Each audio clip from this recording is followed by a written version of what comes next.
سن 2 ہجری میں روزہ فرض ہوا۔ حضور نے 11 ہجری کو رمضان سے قبل ہی ربیع الاول شریف کے مہینے میں انتقال فرمایا۔ اس طرح حضور علیہ السلام کی زندگی میں کل 9 رمضان آئے، 2 ہجری کو شامل کر کے 9 رمضان زندگی میں کل آئے، جس میں 2 رمضان 30 کے تھے اور باقی 7 رمضان 29 کے تھے۔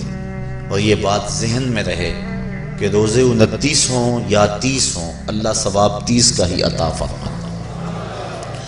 جس طرح کوئی شخص بھول کر کھا لے تو حدیث میں آتا اس کو اللہ نے کھلایا، اس کو اللہ نے پلایا، تو وہ اس نے کھا بھی لیا، اس نے پی بھی لیا، لیکن اس کا روزہ بھی باقی رہا۔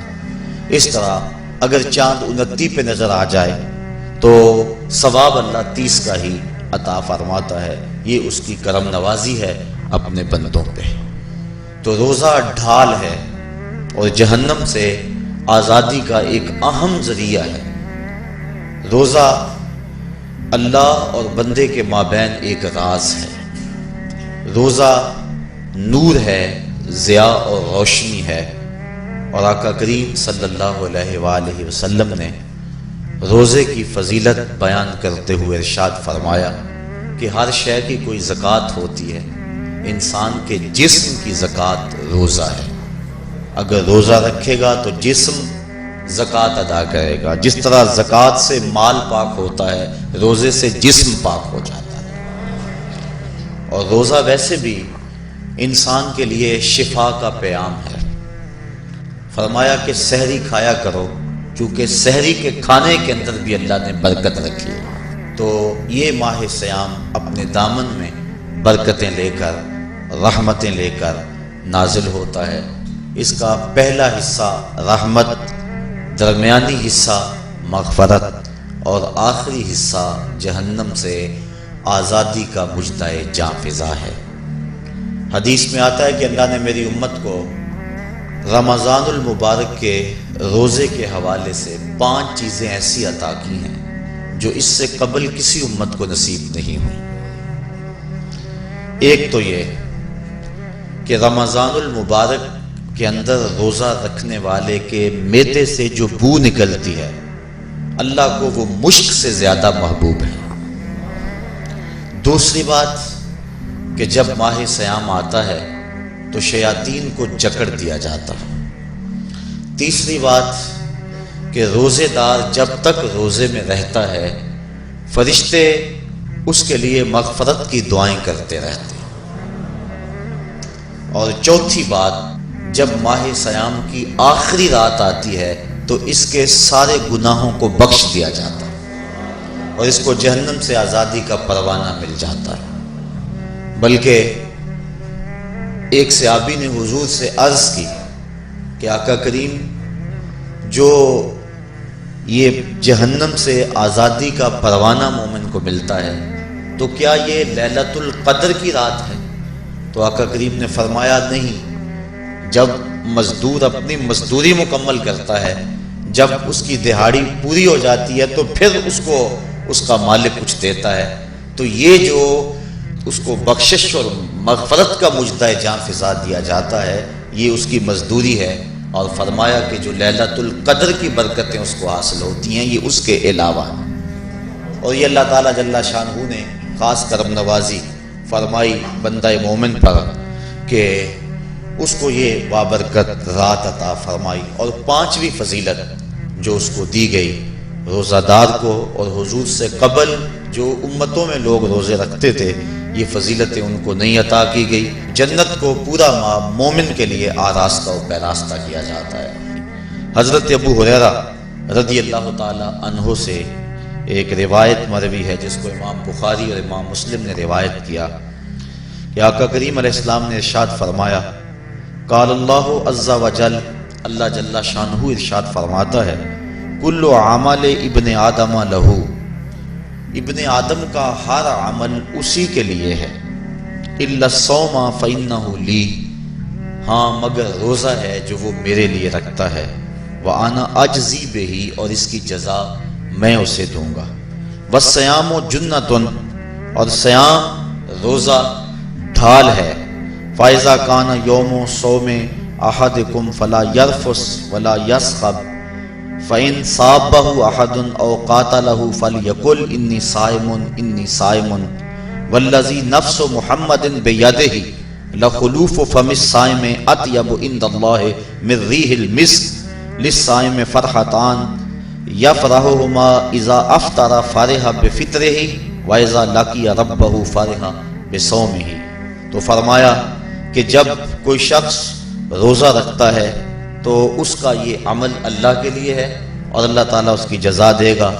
روزہ ڈھال ہے، جب کوئی شخص روزہ رکھے تو وہ اس کے اندر کوئی اللہ کی نافرمانی نہ کرے، یہاں تک کہ اگر اس کو کوئی شخص گالی بھی دے تو وہ یہ کہے کہ میرا روزہ ہے، میں صائم ہوں، میں نے روزہ رکھا ہوا ہے، یہ کہہ کے لڑنے والے کو، الجھنے والے کو ٹال دے۔ حضور نے ارشاد فرمایا مجھے قسم ہے اس رب کی جس کے قبضے میں محمد کی جان ہے کہ روزہ دار کے معدے سے جو بو نکلتی ہے اللہ کو وہ مسک یعنی کستوری کی خوشبو سے زیادہ محبوب ہے۔ اور روزہ دار کے لیے دو خوشیاں ہیں، ایک خوشی اس کو اس وقت ملتی ہے جب وہ روزہ افطار کرتا ہے، اور دوسری خوشی اس کو اس وقت ملتی ہے جب اس روزے کے صلے میں اسے اپنے رب کا دیدار نصیب ہوگا۔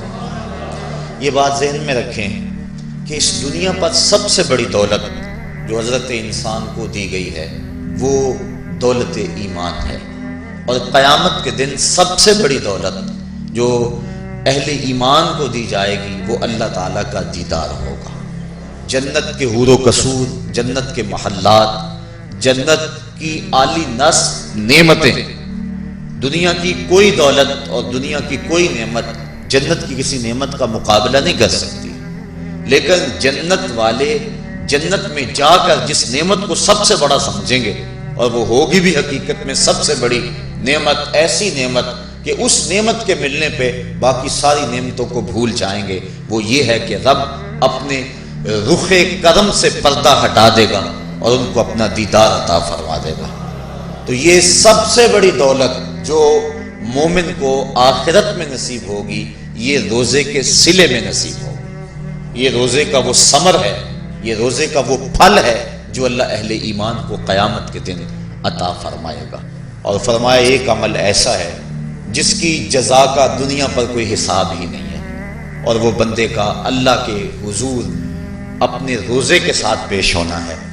تو روزہ ایک ایسا عمل ہے کہ جس کی جزا کا کوئی حساب ہی نہیں ہے، تو یہ اللہ کے علم میں ہے کہ وہ اپنے بندے کو کتنی اس کی جزا اور کتنا اس کا صلہ عطا فرما دیتا ہے۔ تو یہ اجر ہے نیکی کا کہ حضرت عمر فاروق رضی اللہ تعالی عنہ فرماتے ہیں کہ ایک شخص آیا جس کی گھنی سیاہ داڑھی تھی اور اس کا سفید لباس تھا، ہم میں سے اسے کوئی جانتا بھی نہیں تھا، لیکن اپنے وجود کی تر و تازگی کی وجہ سے وہ مسافر بھی دکھائی نہیں دیتا تھا، چونکہ مسافر ہوتا تو آثار سفر اس کے بدن سے ظاہر ہوتے، لگتا تھا جس طرح یہی کسی گلی سے نکل کے آیا ہے، لیکن چونکہ وہ وہاں کا رہنے والا نہیں تھا، ہم میں سے اسے کوئی پہچانتا بھی نہیں تھا۔ اب وہ حضور کی خدمت میں آیا، فَأَسْنَدَ رُكْبَتَيْهِ إِلَىٰ رُكْبَتَيْهِ، اور اپنے گھٹنوں کو جوڑ کر حضور کے گھٹنوں کے ساتھ ملا کر بیٹھ گیا، اور حضور علیہ السلام سے عرض کرتا ہے کہ حضور مجھے خبر دیجئے کہ ایمان کیا ہے۔ حضور نے ارشاد فرمایا ایمان یہ ہے کہ تو اللہ پر ایمان لائے، اس کے رسول پر ایمان لائے، پچھلی کتابوں پہ ایمان لائے، اچھی بری تقدیر پہ ایمان لائے، فرشتوں پہ ایمان لائے، بتایا حضور نے۔ تو اس نے کہا صدقتا، آپ نے سچ کہا۔ کہتے ہیں ہمیں بڑا تعجب ہوا کہ خود ہی سوال کرتا ہے اور خود ہی تائید کر دیتا ہے۔ پھر کہنے لگا اسلام کیا ہے؟ تو حضور علیہ السلام نے فرمایا اسلام یہ ہے کہ تو نماز پڑھے، روزہ رکھے، حج کرے، زکوٰۃ ادا کرے، اراکین اسلام اس کو بیان کیے۔ کہنے لگا آپ نے سچ کہا۔ کہتے ہیں ہمیں پھر تعجب ہوا کہ خود ہی ایک بات کہہ رہا ہے اور خود ہی پھر اس کی تصدیق کر رہا ہے۔ کہتے ہیں پھر وہ پوچھتا ہے مل احسان، حضور احسان کیا ہے؟ تو حضور علیہ السلام نے جواباً فرمایا ان تعبد ربک کأنک تراہ، احسان یہ ہے کہ تو اللہ کی عبادت اس طرح کرے کہ گویا تو اسے دیکھ رہا ہے، اور اگر یہ کیفیت تجھے نصیب نہیں ہوتی تو کم از کم یہ کیفیت نصیب ہو جائے کہ وہ تجھے دیکھ رہا ہے۔ تو وہ کہنے لگا ہاں آپ نے سچ کہا۔ پھر اس کے بعد اس نے قیامت کی کچھ نشانیوں کے بارے میں سوال کیا، تو حضور علیہ السلام نے جواب مرحمت فرمائے۔ جب وہ شخص اٹھ کے چلا گیا تو حضور نے فرمایا عمر جانتے تھے یہ شخص کون ہے؟ کہا اللہ و رسولہ عالم، اللہ اس کا رسول خوب جانتا ہے۔ فرمایا ھذا جبریل، یہ جبریل امین تھا اور تمہیں تمہارا سکھانے کے لیے آیا تھا۔ جبریل نے جب امت کو دین سکھایا تو سب سے پہلے یہ بات سکھائی کہ حضور کی چوکھٹ میں بیٹھنے کا ادب کیا ہے۔ دونوں گھٹنے بچھا کر وہ اس طرح حضور کی چوکھٹ میں ادب کے ساتھ بیٹھا، اور اس کے بعد حضور سے اس نے سوالات کیے۔ تو فرمایا یہ جبریل امین تھے جو تمہیں تمہارا دین سکھانے کے لیے آئے تھے۔ تو جبریل امین نے جو دین سکھایا، جو چیزیں پوچھی وہ 3 چیزیں تھیں۔ ایمان کیا ہے، اسلام کیا ہے، اور احسان کیا ہے۔ تو احسان تیسری چیز ہے جس کو ہم اپنی زبان کے اندر تصوف کہتے ہیں، جس کو ہم طریقت کا نام دیتے ہیں۔ تو اس کو درجہ احسان یا مرتبہ احسان کہا جاتا ہے، اور یہ دین کی روح ہے۔ جو لوگ طریقت کا انکار کرتے ہیں وہ دین کی روح کا انکار کرتے ہیں۔ تو حضور علیہ السلام نے جو طریقت بیان فرمائی وہ یہ تھی کہ اللہ کی عبادت تو اس طرح کرے کہ جس طرح تو اسے دیکھتا ہے۔ اگر یہ کیفیت مل جائے تو سبحان اللہ، لیکن اگر یہ کیفیت نہیں ملی تو کم از کم یہ کیفیت تو ملے کہ وہ مجھے دیکھ رہا ہے۔ اور اگر یہ کیفیت بھی مل جائے کہ وہ مجھے دیکھ رہا ہے تو بتائیے کہ پھر انسان کی زندگی میں کتنا سرور آ جائے گا کہ جب وہ نماز کے لیے کھڑا ہو تو اس تصور میں ڈوب جائے کہ میرا مالک تو مجھے دیکھ رہا ہے۔ تو پھر نماز کا کتنا سرور آ جائے گا اس کو۔ اور جب وہ کوئی اور نیک عمل کر رہا ہو تو اس تصور میں ڈوب جائے کہ میرا مالک میرے اوپر نگاہ لطف فرما رہا ہے، تو پھر اس کی کیفیت کا عالم کیا ہوگا۔ تو پہلی کیفیت کہ تو اسے دیکھ رہا ہے۔ حضرت علی المرتضیٰ رضی اللہ تعالی عنہ سے کسی نے پوچھا جس رب کی عبادت کرتے ہو کیا اس کو کبھی دیکھا بھی ہے؟ تو حضرت علی المرتضیٰ نے جواباً کہا لم اعبد ربا لم اراہ، اے صاحب کبھی کبھی کی بات کیا کرتا ہے، علی تو اتنی دیر تک سجدے سے سر ہی نہیں اٹھاتا جب تک اس کے جمال جہاں آرا سے فیض یاب نہیں ہو جاتا۔ حضرت داتا گنج بخش علی حجویری علیہ رحمہ کشف المعجوب کے اندر ایک حدیث نقل کرتے ہیں کہ حضور علیہ السلام نے ارشاد فرمایا کہ فاقہ کشی اختیار کرو اور بھوک اور پیاس برداشت کرو، ممکن ہے کہ اس دنیا کے اندر تم اپنے دل کی آنکھوں سے اپنے رب کا مشاہدہ کرو۔ تو یہ جو مرتبہ احسان ہے، جو مومن کا مقصود ہے، وہ اس کو حاصل ہوگا روزہ رکھنے سے۔ اور اگر چلو کسی روزہ دار کو یہ کیفیت نہ ملے کہ وہ اپنے رب کے جمال جہاں آرا کو دیکھ لے، اس کے جلووں کو دیکھ لے، اس کے دیدار کی دولت سے مالا مال ہو جائے، اس کا دل اس کی محبت میں ایسا ڈوبے کہ وہ جدھر دیکھے اسی کے جلووں کو ہی دیکھتا چلا جائے، اگر روزہ دار کو ایسی دولت نہ بھی نصیب ہو تو کم از کم روزہ دار کو یہ دولت تو ضرور ملے گی کہ وہ اس احساس میں ڈوب جائے گا کہ میرا رب مجھے دیکھ رہا ہے۔ گناہ گار سے گناہ گار شخص بھی کڑکتی ہوئی دوپہر میں ٹھنڈا پانی دستیاب ہونے کے باوجود ایک گھونٹ بھی حلق سے نیچے نہیں اتارتا، کیوں؟ اس لیے کہ میرا مالک تو مجھے دیکھ رہا ہے۔ تو یہ احساس اس کو آیا کہ نہ آیا؟ کاش کہ رمضان میں یہ نور جو ہم کو نصیب ہوتا ہے، یہ رمضان کا خاص نور ہے، مرتبہ احسان سے پھوٹتا ہوا یہ اجالا رمضان میں ایک گناہ گار سے گناہ گار شخص بھی حاصل کر لیتا ہے کہ وہ اس احساس میں ڈوب جاتا ہے کہ میرا مالک مجھے دیکھ رہا ہے۔ کاش کہ وہ اس کو اندر سمو لے اور اس کو دل کی ایک ایک پرت پہ رکھ لے اور اس کو سجا لے اور اس دولت کو پھر جانے نہ دے، تو پھر اس کے لیے گناہ کرنا مشکل ہی نہیں محال ہو جائے گا۔